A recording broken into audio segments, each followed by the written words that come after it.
Auburn opens their season August 29th versus a very good offensive football team.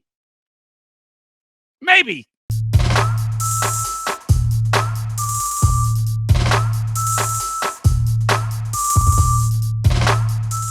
Welcome on into the Auburn Express, powered by the War Report. I'm your host, Mike G, and thank you so much for turning us up and turning us on. We'll turn it out.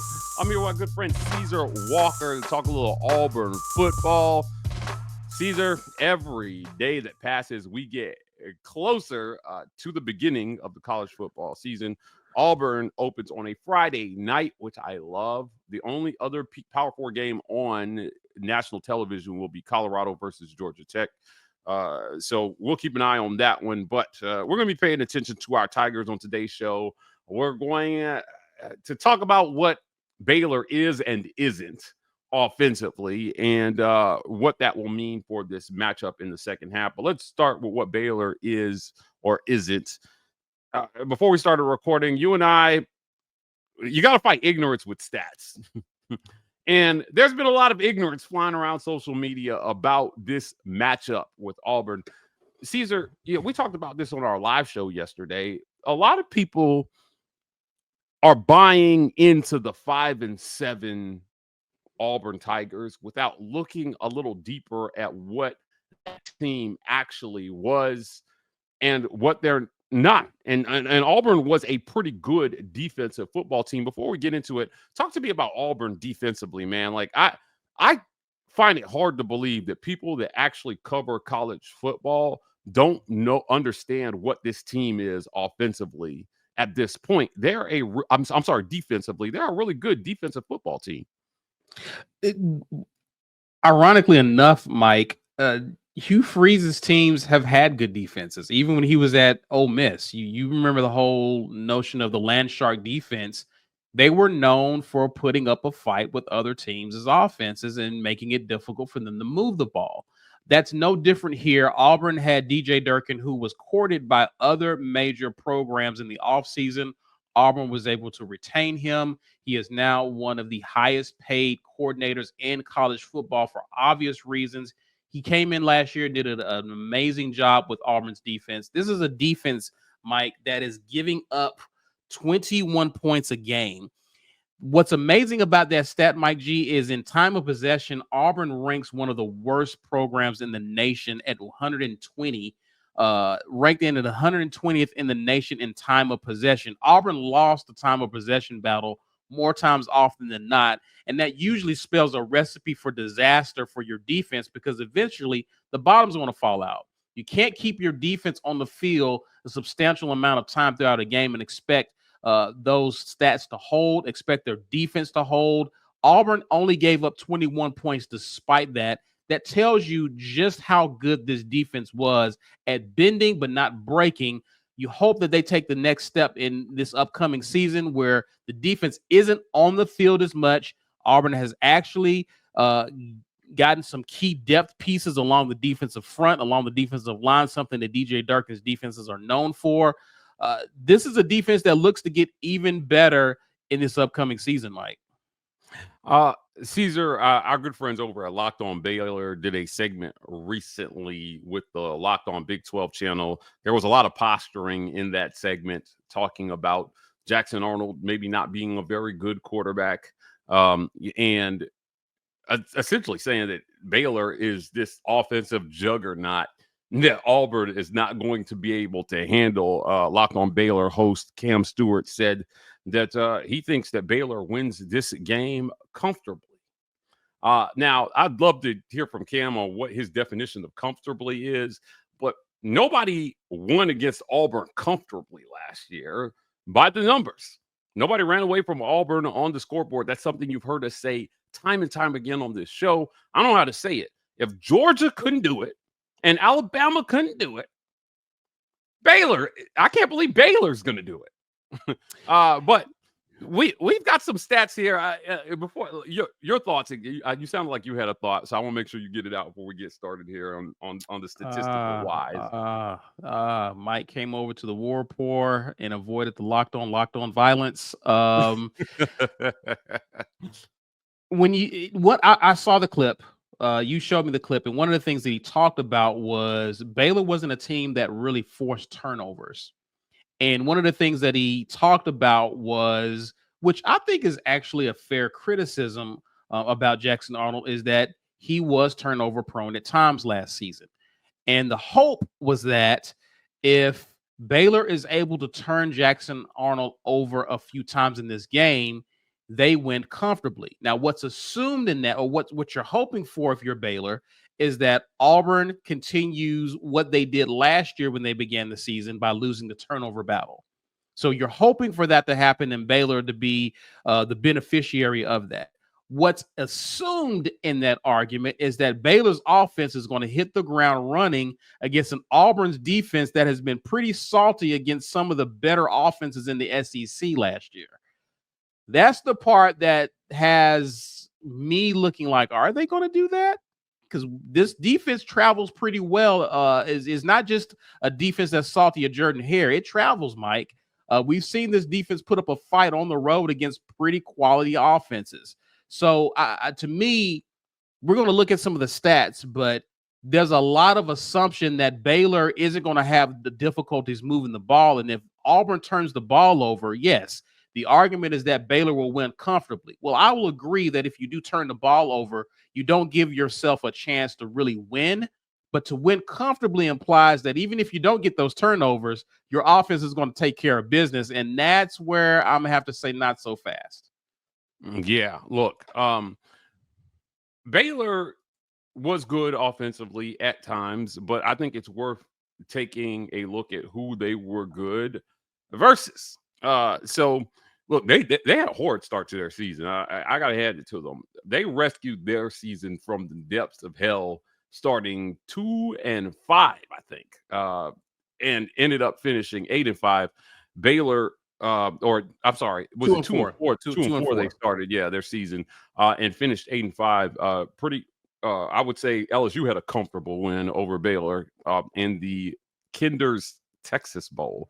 But when you look at what Baylor was offensively last year versus the better defenses, they ain't really do much. Now, in the 5 losses, they faced one defense inside the top 50 in the country in Houston.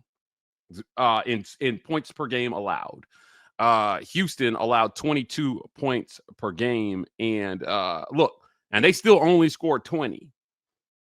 So I wouldn't say they had a great offensive day versus Houston. It was just that Houston did not have a great offensive day versus Baylor there.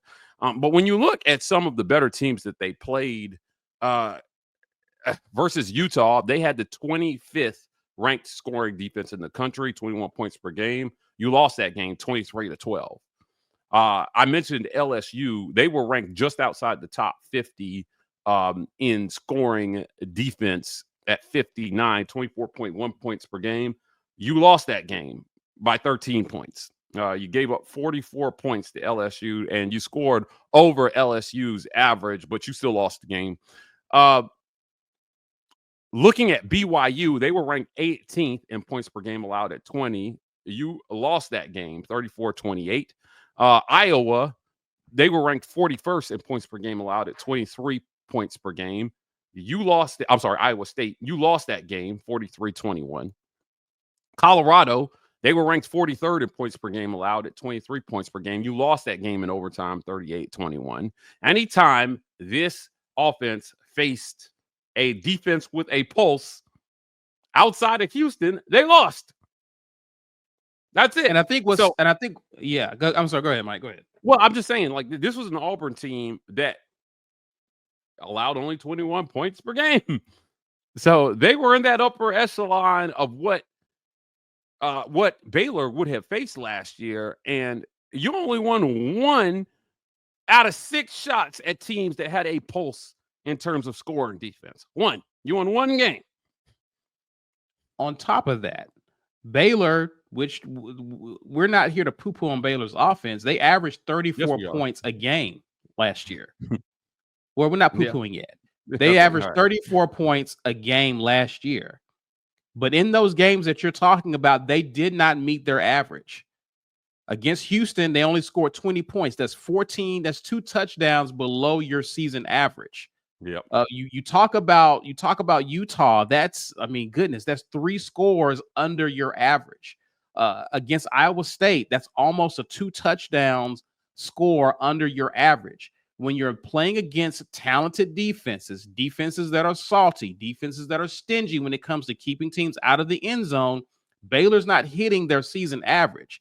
Yeah. They've been feasting on teams that have ranked in the bottom. A lot of them have ranked in the literally at the bottom of the NCAA in terms of scoring allowed against teams. They've been able to rack up, and I think that's what has drove their averages up, is because you're picking on the Texas Techs, you're picking on the Oklahoma States, you're picking on these teams that pretty much everyone is scoring on them.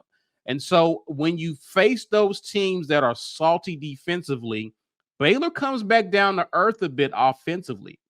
Again, talented guys on that side of the ball, but against teams that are equally as talented on the defensive side of the ball, Baylor finds themselves more times often than not in a dogfight. Yes, they do, Caesar. Look, something's got to give in this game.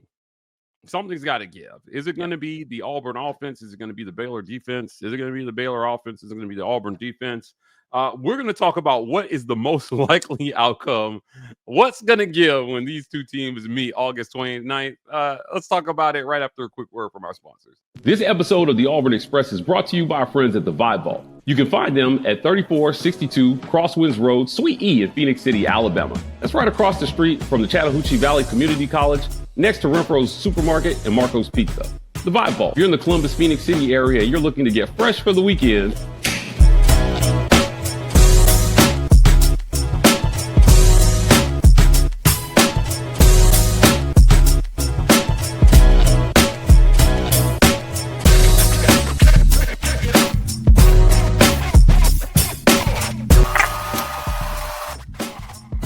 get fresh for the weekend with the Vibe Vault. Not just barbers, lifestyle consultants.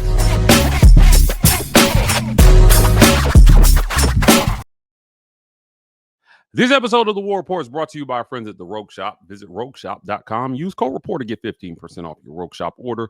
Pain, sleep, stress, anxiety, whatever ails you in life, The Rogue Shop has something that has you covered. Longtime sponsors of the War Report. We appreciate them for sponsoring this segment. Also want to thank our friends at Golden's Cast Iron. Visit goldenscastiron.com/WR. Use code Get Your Weight Up for 15% off your weights and code TWR for $65 off fire pits and Kamado grills. The summer is here. Be outside, grilling on the grill with your family, or just staying in shape with some Golden's Cast Iron weights. Work out, grill out, chill out with Golden's Cast Iron. Also want to thank our friends at setsforsociety.ai. Do you want to be a better teammate, a better partner, a better coworker, maybe just a better listener? Setsforsociety.ai has custom personality assessments that teach you a little bit about how you relate to others and how others can relate to you. Visit setsforsociety.ai today to get your custom personality assessment started now. Sets for Society. Get to know yourself with Sets for Society. Caesar, let's jump back in here. What is the most likely outcome when Auburn and Baylor meet? Is it that the Auburn defense gives up a bunch of points to Baylor, or does the Baylor offense crap the bed versus what was a pretty stingy Auburn defense on the scoreboard? I think that the numbers suggest the most likely outcome when these two teams meet is Auburn's defense holds their averages at 21 points per game. The biggest question will be, can the Auburn offense get it going versus a Baylor defense that, quite honestly, was pretty middling at points last year? They were far from dominant. And one thing they did admit on that segment there on Locked On Big 12 was, look, Baylor was not very good defensively at times. This is going to be a different Auburn team offensively. You've got top 50 talent on offense. In Cam Coleman, Eric Singleton Jr. is slated to be a first-round draft pick, depending on which scouts you talk to. Jackson Arnold, the former 5-star QB. We had this conversation yesterday. Recruiting wins every single time, man. Come on. Hugh Freeze has stacked the deck around his QB so that there is a very safe floor for Jackson Arnold. And look, man, I said this yesterday. I said it on Twitter. I'll say it again. I think he put up pretty good numbers at Oklahoma in spite of all the things that went wrong around him. The offensive line was a mess. All his receivers, every single receiver he had got hurt. This is what makes that Auburn loss to Oklahoma so inexplicable last year. They came in with no receivers and somehow got out of Jordan with a win. Now Jackson Arnold is on this side, and he's playing with the receiver group that, quite frankly, Baylor wishes they had. They wish they had Cam Coleman. They wish they had Eric Singleton. They wish they had Malcolm Simmons. The most likely outcome statistically in this one is that Auburn moves the needle just enough offensively to win this game, and the defense does the job that they've been doing for a couple of years now. The assumption with a team that went 5-7 is that they're just bad, Mike. And yes, Auburn was not good at points, but it had nothing really to do with the talent, because you lost to teams that were clearly outmatched from a talent perspective. Hugh Freeze has stacked the deck in such a way to where talent is going to overcome a lot of some of the deficiencies or bad decisions or whatnot. Auburn's so talented that they're going to out-talent and beat teams based off of talent. What you're hoping from an offensive standpoint and what we have yet to see from a Hugh Freeze coach team at Auburn is, does it all come together? Two things about that, Mike. Do you stop giving the other team the football? Because at times, Auburn would give teams the football at the most inopportune times, giving them a chance to actually take control of games. You saw that against Cal. You saw that against Arkansas. You saw that against teams like, you can keep naming teams. I think Missouri was an example of that. Oklahoma was definitely an example. Like, Auburn would give the opposing teams an opportunity to get back in games, either through just not hanging on to the football, 3 and outs, and poor decisions in terms of the read option, in terms of the reads.